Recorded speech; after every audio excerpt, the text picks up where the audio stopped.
Greetings from the Nerd Cave, Stan Gibilisco here. I just got an inquiry from a colleague about how long it takes me to write a book. They want to know how much time do I invest in writing a book. If you go to my Amazon page, which is linked from my website, you'll find out I've written a few, or just do a search on Stan Gibilisco in Amazon, and you'll come to my Author Central page, and you'll see some books that I've done.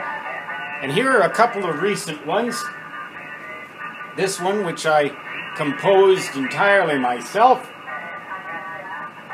Electricity experiments you can do at home, and of course I had to do all of the experiments in this book in order to prepare myself to write it. It's 340 pages long, available from McGraw-Hill. I don't know, it's published maybe a couple years ago. Anyhow, I spent a lot of time, as you might imagine, on this book. Probably the better part of a year, at the rate of about 4 hours a day, so that would be a part-time job for a year.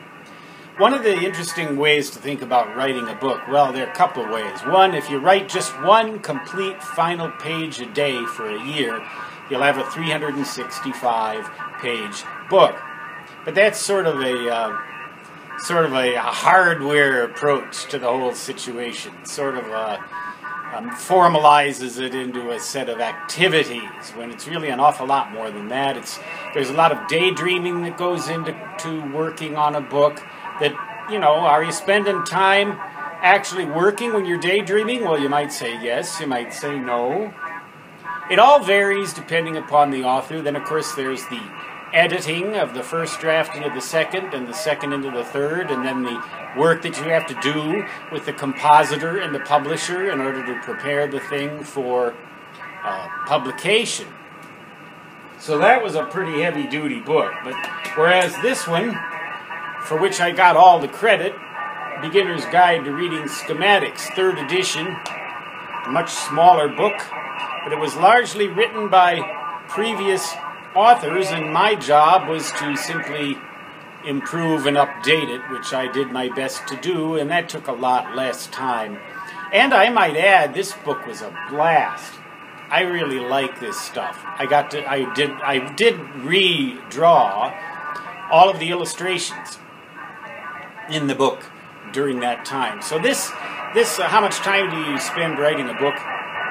It varies, but it's nice. There are two things that are nice. Number one, it's nice to have a contract so it lights a fire under you and makes you feel like you're obligated to somebody to finish the doggone thing. Because if you don't finish a book, the question of how long it takes to write it is kind of academic, isn't it? And the other thing that you need to keep in mind is it's no good to hurry. It's no good to rush. Haste makes waste, another trite cliche from the cave, but that is really quite true. Yet, you do have to finish the thing by a certain deadline, and it helps if you schedule your time out in increments, chapter by chapter. At least it helps me. So the question of how much time do I invest in writing a book? I guess as long as it takes, but not longer than a certain amount of time prior to a formalized deadline, so I'm sure to finish it. Stan Gibilisco signing off from the Nerd Cave in the black holes of South Dakota, United States of Advertising. Until next time, so long.